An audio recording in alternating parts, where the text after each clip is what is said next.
Jagat raya adalah sekolahku, semua orang adalah guru. Ini Tuhankah yang tidak update terkait perkembangan ini, atau Al-Qur'ankah yang salah? Ada salah satu sekolah di Makassar ini favorit.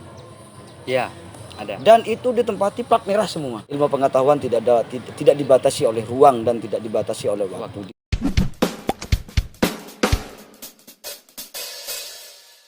Baik, Assalamualaikum warahmatullahi wabarakatuh. Kembali lagi bersama kami di Ngoceh, Ngobrol Receh.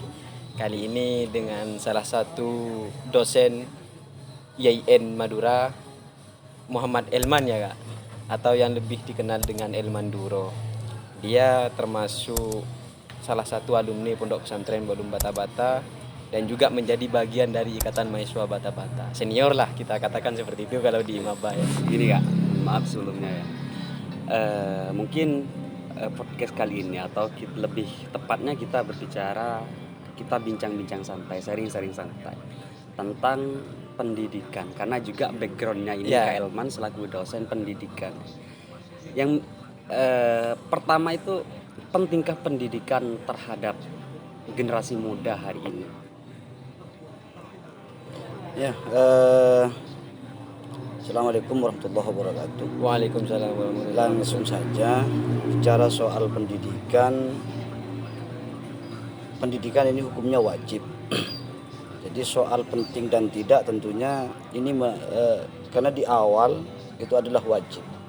Maka soal penting dan tidak tentunya ini sangat penting karena sudah wajib hukumnya. Terlepas nanti cara mendapatkan pendidikan itu teknis. Bisa melalui formal, bisa melalui non formal, ya bisa seperti saat ini. Ini bagian dari proses bagaimana kita mendapatkan ilmu pengetahuan. Jadi tidak semua pendidikan itu harus dilalui dari perguruan tinggi atau pendidikan lembaga. Ya, kalau konteks secara teksnya dalam Al-Qur'an itu kita mencari ilmu pendidikan itu hukumnya wajib. Jadi seperti yang disampaikan oleh Ki Hajar Dewantara itu jagat raya adalah sekolahku, semua orang adalah guruku. Atau dalam buku-buku klasik di lembaga-lembaga pesantren itu ada seperti yang ditulis oleh Profesor Azhar Noji itu dalam bukunya yang disampaikan oleh Sidina Ali, ana abduman allamani harfan wahidan. Iya. Jadi teknya begitu. Jadi tinggal nanti teknis di lapangan itu seperti apa. Jadi untuk mendapatkan pendidikan dan ilmu pengetahuan ini hukumnya wajib. Urusan teknis ya kita seperti apa di lapangan. Ya, cuman kita melihat Kak. Kita melihat menurut data statistik itu kan jumlah atau angka pengangguran hari ini itu sudah mencapai 9,1 juta Desember 2021. Apakah dari gambaran dengan adanya jutaan pengangguran itu, apakah ini merupakan bentuk dari kegagalan pendidikan atau mungkin menjadi kegagalan pemerintah? Kembali lagi kepada yang awal, soal pengangguran itu yang angka normatif.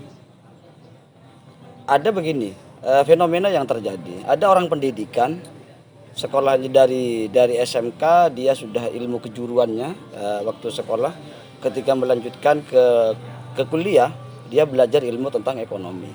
Setelah pulang ke rumahnya, dia menjadi pedagang rongsokan atau aculan pop es. Ya. Bahasa kasarnya aculan pop es. Ini menurut masyarakat ini dianggap orang yang tidak berpendidikan. Ya. Sedangkan dia sedang mengamalkan ilmu ekonominya. Bagaimana ekonomi dan ilmu yang dipelajari ini berjalan. Tetapi dalam angka normatif ini masuk pada kategori orang yang pengangguran. Karena tidak masuk dalam catatan pemerintah. Ini masuk kategori yang pengangguran yang dalam konteks dia berpendidikan atau dia sedang mengamalkan ilmunya seperti konteks di awal jagat alam raya sekolahku, semua orang adalah guruku. Cuman hari ini kan begini Kak, kalau bicara terkait pendidikan tentu identik pendidikan itu di lembaga-lembaga. Oh yang formal. Justru orang menganggap seperti itu, orang-orang yang tidak sekolah dianggap orang tidak berpendidikan. Hari ini kan memang masyarakat menganggap seperti itu Kak. Nah iya memang kalau seperti yang saya contohkan tadi, dari SMK dia sudah belajar tentang ekonomi karena kejuruannya. Ketika melanjutkan kuliah dia belajar tentang ekonomi. Pulang ke rumahnya dia hanya jualan pop es. Lah ini orang lain melihat, masyarakat itu melihat ini masa sarjana hanya jualan pop es. Tapi saya rasa pendidikan itu tidak begitu penting. Kalau kita melihat fenomena hari ini secara aktual, kita melihat bahwa anak-anak yang memang pendidikan, kita menganggapnya itu pendidikan masih saja menjadi seorang pengangguran. Tidak ada bedanya antara orang yang terdidik dengan orang yang bukan terdidik. Jadi menurut saya itu sama saja. Orang yang pendidikan itu tidak begitu penting. Ya, Pendidikan di lembaga Iya, ya. pendidikan yang konteks tadi adalah pendidikan yang formal. Formal ya. Pendidikan yang formal. Ada sekolah alam. Dulu sempat ada wacana di pemerintahan sebelumnya itu mau buka SMK tetapi gurunya itu adalah yang tidak berijazah. Tetapi dia menekuni dari ilmu yang dia gurunya adalah dia orang yang menekuni di bidangnya. Yang menekuni bidangnya. Kalau bicara soal mata kuliah atau mata pelajaran soal bengkel sepeda motor, maka rata-rata ini lagi-lagi kembali kepada teks tadi, dia yang mengajari orang yang tidak berijazah secara formal. Sedangkan yang diajari murid-muridnya dia akan mendapatkan ijazah secara formal. Ini kan bicara soal ilmu pengetahuan atau pendidikan, ini tergantung bagaimana kita menilainya. Menilai dari segi formalnya atau menilai dari segi kewajibannya. Urusan penting dan tidak, wajib dan tidak itu tergantung teman-teman atau masyarakat secara umum menilainya. Tetapi bagi saya yang namanya pendidikan ini wajib hukumnya. Karena utlubul ilma walau bisin, utlubul ilma walau bisin. Jadi tetap cara menuntut ilmu itu sampai ke negeri Cina. Ada hadis yang memang mewajibkan mencari ilmu. Iya, mewajibkan. Hanya saja begini Kak, kenapa kok sampai kita melihat bahwa pendidikan itu tidak terlalu begitu penting? Karena saya rasa orang yang berpendidikan itu wajib hukumnya kaya, begitu. Orang pendidikan itu wajib hukumnya kaya. Kalau misalkan ada orang kaya tidak berpendidikan, berarti itu hanya bonus keberuntungan saja. Sesuai dari dawuh almarhum Ki Haji Muhammad Tauhid. Dawuh beliau itu. Jadi orang yang berpendidikan harus kaya. Nah, kita melihat angka pengangguran hari ini dengan jutaan begitu, ini sudah bukan mengundang kecemasan lagi, tapi sudah memiliki rasa burnout terhadap kita, kelelahan mental melihat bagaimana apakah ini memang benar-benar menjadi suatu kegagalan dari pendidikan atau mungkin menjadi kegagalan dari pemerintah. Begini atau ini individunya. Begini. Ini ada problem yang cukup menarik. Contoh tadi adalah orang ekonomi. Sedangkan orang tua kita ini apalagi punya ijazah. Dia tidak tahu kalau uang 100.000 itu angkanya berapa, 50.000 itu angkanya berapa. Hanya dia tahu ke uang itu karena hafal saja. Kalau yang merah pekat itu 100.000, kalau yang biru itu adalah 50.000, dia tidak bisa baca tulis. Tetapi dia mampu menyekolahkan anaknya sampai S2, sampai S3. Malah ini di bidang ekonomi. Nah, anak yang lulus di SMK-nya tentang ekonomi, S1-nya tentang ekonomi, dia minta bayar SPP kepada orang tua yang tidak bisa baca tulis. Kalau sering saya menyampaikan kepada teman-teman, kul hal yastawil ladzina ya'lamuna wal ladzina la ya'lamun. Ini kalau bahasa radikal saya, ini Tuhankah yang tidak update terkait perkembangan ini atau Al-Qur'ankah yang salah? Yang seharusnya secara teksnya jelas kan, orang yang punya ilmu pendidikan secara normatif di SMK dia belajar tentang ekonomi, S1 belajar tentang ekonomi, melanjutkan S2 tentang ekonomi, dia bayar SPP minta kepada orang tua yang tidak bisa baca tulis. Seharusnya anak ini yang sudah mampu membiayai kepada orang tua. Karena lebih berpotensi daripada orang tuanya. Makanya tadi itu seperti yang disampaikan oleh Ratohir itu, orang bodoh kaya itu hanya kebetulan saja. Kebetulan saja yang seharusnya orang-orang yang berpendidikan yang kaya karena sudah punya teorinya, seperti yang disampaikan tadi. Maka qul hal yastabil ladzina ya'lamuna wal ladzina la ya'lamun, ini akan menjadi benar, akan menjadi betul. Tapi pertanyaannya itu masih belum dijawab barusan. Angka pengangguran yang begitu banyak, jutaan itu, apakah ini memang betul kesalahan dari pendidikan atau mungkin kesalahan dari pemerintah? Nah ya, Dua kurikulum lah berubah. iya. Gini, kalau soal itu lagi-lagi kembali kepada yang formal.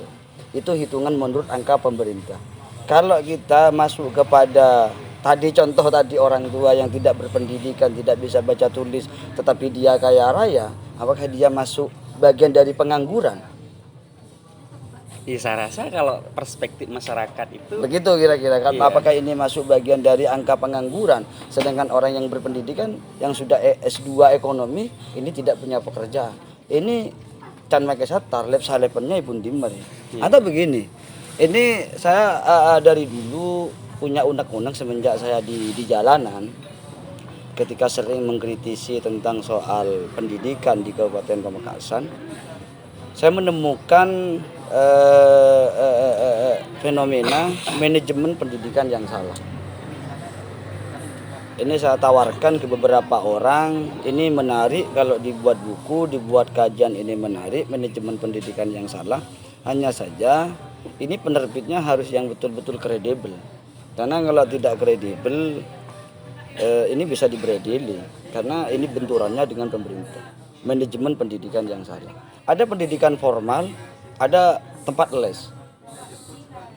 Kalau kita masuk kepada lembaga formal, ini belajar bahasa Inggris dari SMP ke SMA sampai menjadi sarjana S1 belajar bahasa Inggris, ini masih belum mampu, belum 100% mahasiswa yang ada itu mampu, public speakingnya belum mampu. Tetapi ada di tempat les hanya 3 bulan dia mahir luar biasa. Ini salahnya di mana? Ini yang menjadi persoalan manajemen pendidikan yang salah. Ini pemerintahkah yang salah? berarti secara tidak langsung ini sudah masuk pada sistem. Berarti sistem yang salah, sistem Lah pendidikan. iya, ini kan menjadi fenomena saya sampai sekarang ini menjadi undang-undang yang belum masuk kepada tadi itu secara formal. Orang yang berpendidikan yang tidak punya pekerjaan ini masuk ke kategori angka pengangguran. Iya. Karena yang dihitung oleh pemerintah itu orang yang masuk secara formal. Ini bicara konteks formalnya. Tapi kalau secara umum yang namanya pendidikan ya tetap wajib. Terlepas dia cara menuntut ilmunya itu, mencari ilmunya, mengenyam pendidikan itu bebas. Tergantung kondisinya seperti apa, tekniknya seperti apa di lapangan.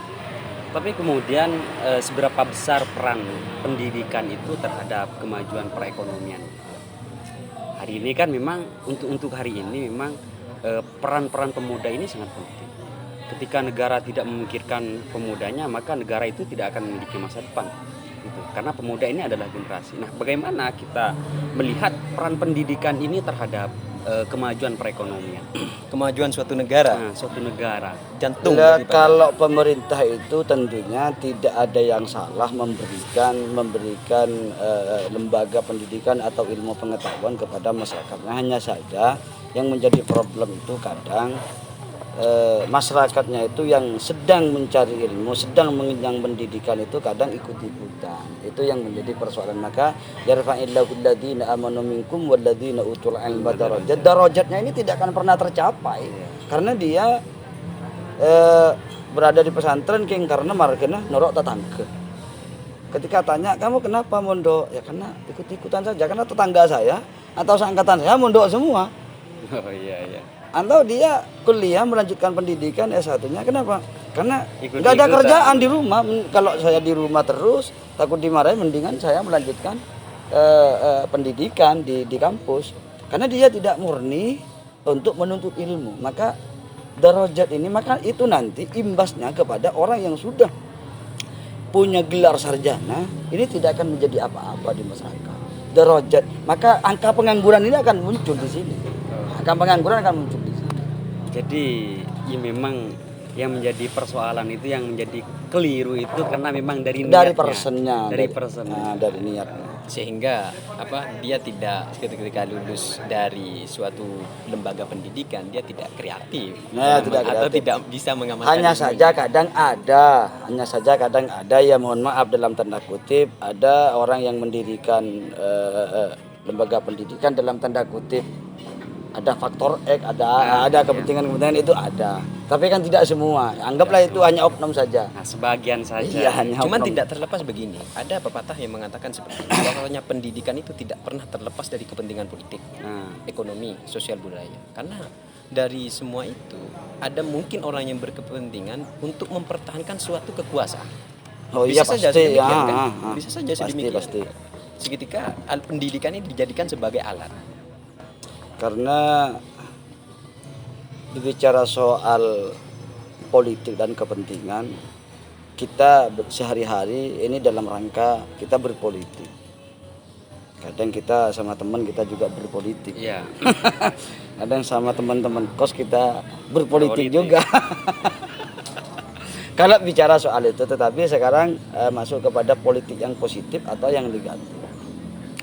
Kalau ditarik kepada tataran nasional, sangat iya dan benar. Iya dan benar. Malah ciosnya dari beberapa gerakan mahasiswa itu memang itu settingan. Kalau saya bilangnya settingan. Maka ketika teman-teman mahasiswa sudah tidak mulai kondusif di bawah, sama-sama mahasiswanya sendiri sudah bentrok, ini mainannya pemerintah memang begitu. Karena memang ini dibuat, kalau dia solid, tidak ada masalah, tidak ada problem di internal mahasiswa, maka dia ke pucuk pimpinan akan keras. Tapi gini Kak, ini menarik ini. Iya. Tapi kok langsung memiliki persepsi seperti itu, bahwa kalau memang yang dibawa itu sudah nggak kondusif, sudah ricuh, itu sudah masuk pada settingan pemerintah. Munculnya persepsi seperti itu. Melihat dari mananya? Apalagi ini kaum akademisi yang sudah mampu saya difaktanya seperti itu. Saya sering turun jalan. Begini, pengalaman itu saya sampaikan saat ini semenjak saya dari tahun 2008 ada di jalanan. Setelah kita mencoba melakukan advokasi dan mencoba menggiring beberapa elemen di kalangan masyarakat atau mahasiswa, ada saja oknum yang merecoki ya, dibuatkan isu, dia sudah anggaplah mohon maaf ya, dia terima uang, dia terima ini, dia hanya dari beberapa elemen ini sudah tidak percaya kepada kita. Memang disetting begitu. Jadi hal itu cuman nanti pas sifatnya itu sekedar formalitas ya. Iya, ketika semuanya orang-orang yang sudah satukan dalam satu kelompok untuk melakukan advokasi soal A semua, maka ini akan hilang dengan sendirinya. Kalau semuanya sudah hilang, saya tinggal sendirian, ya saya lagi tibi dua caca ada remah begitu kira-kira. Tapi begini Kak, eloknya begini Kak. Kak Elman ini juga selaku dosen, ya backgroundnya basicnya pendidikan ya. Kalau misalkan pendidikan itu masih ditunggangi dengan urusan kepentingan pemerintah, urusan kepentingan politik, bagaimana mungkin pendidikan itu bisa melahirkan generasi yang memang betul-betul memiliki jiwa-jiwa yang terdidik? Nah, itu masuk kepada tadi soal ketika sudah lulus dia bingung, maka masuk kategori angka pengangguran. Kalau dia pertama dari persennya, terlepas orang lain ini, lembaga ini punya kepentingan politik begini, pemerintah di pusat punya kepentingan begini, yang penting dari persen dari mahasiswa ini niatnya betul-betul mencari ilmu, mengenyam pendidikan, insya Allah semuanya itu akan hilang. Maksudnya orang yang punya kepentingan itu akan hilang. Berarti bisa jadi dikatakan pemerintah ini sudah membuat peluang kejahatan terhadap generasi. Cuma dibiarkan. Ini Indonesia Raya kok. Apa yang tidak bisa diakali? Sampean kan sebagai dosen menanggapi hal sedemikian. Iya.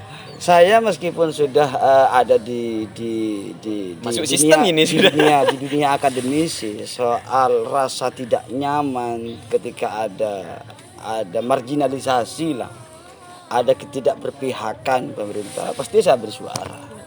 Dan saya menyampaikan. Walaupun sudah berada di sistem. Meskipun saya sudah statusnya tenaga edukasi, iya. sudah ada di sistem. Karena begini, yang namanya kejahatan itu kita tetap harus lawan dengan cara apapun. Sejauh ini bentuk perlawanannya seperti apa? Oh, banyak. Banyak. Enggak perlu digubris ini, bahaya. Takut dagap ria ya kan? Takut berbahaya. Yang penting orang-orang yang pernah bersentuhan dengan saya sudah tahu dan sudah merasakan ini. Apa saja yang saya lakukan untuk perlawanan. Terakhir pertanyaan dari saya, Kak. Apakah pendidikan multikuler itu perlu diterapkan khususnya di Indonesia? Multikuler itu kayak apa? Kita melihat di Indonesia ini kan berbagai sudut perbedaan sudah banyak.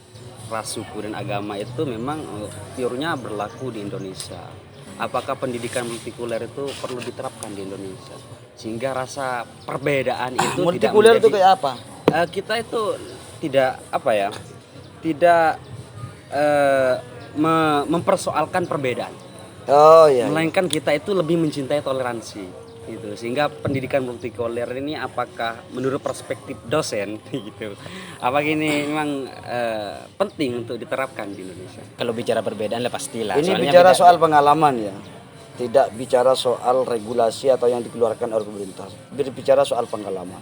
Pada tahun 2014 pemerintah itu pernah mengeluarkan untuk penerimaan siswa baru di tingkat sekolah. Ini harus melalui tes. Saya melakukan advokasi kepada pemerintah dan itu dicabut oleh pemerintah Kabupaten Pamekasan. Ini untuk menghilangkan, karena rata-rata mohon maaf untuk khususnya Pamekasan, mohon maaf saya menyebutkan sekolah. Ada salah satu sekolah di Pamekasan ini favorit. Ya, ada. Dan itu ditempati plat merah semua. Iya, iya. Entah dia secara SDM-nya mampu, secara komunikasinya dia bagus. Yang penting ini anaknya plat merah. Masuk di sekolah-sekolah ini. 1, 2, 3, 4. Sedangkan anaknya orang desa yang secara SDM dia mapan, tidak punya peluang. Tapi bentar ya. Tapi favorit ini dinilai dari kemampuannya atau dari latar belakang Ya, keluarga? saya tidak tahu kalau sistem itu yang dimaksud lembaga favorit atau kelas unggulan, saya tidak paham. Takutnya nanti favorit versi plat M. Plat Ya, mohon maaf. mohon maaf. Takutnya favorit di sana gitu. Ya, Hanya saja saya melihat di sini ada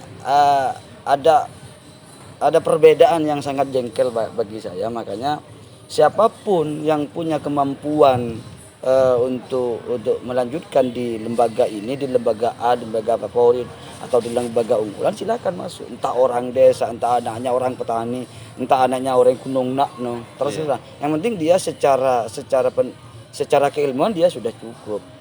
Cara yang diberikan oleh kita kepada pemerintah setempat itu, bagaimana caranya? Kan sudah ada danem, sudah ada jasa, sudah ada raport. Ambil dari ranking itu. Tidak lagi apa gunanya ada raport, apa gunanya ada danem, Kalau apa masih gunanya ada sekolah favorit, kalau ya. mau melanjutkan ke sini masih harus dites lagi.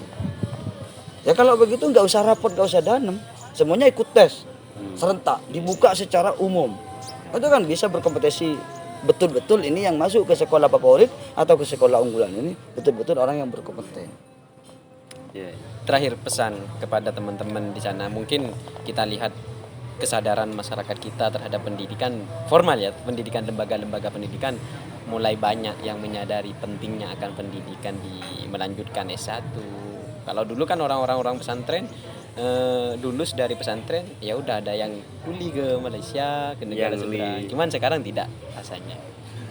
Ya begini, sebenarnya kadang kita ini juga memberikan dosa jariah kepada tetangga kita, cuman kita tidak sadar. Iya, iya. Lagi-lagi kembali kepada angka pengangguran itu. Kalau bahasa Maduranya begini, bah maki entar aku liah. Jawa, anggaplah saya menyebutkan nama Rudi. Iya.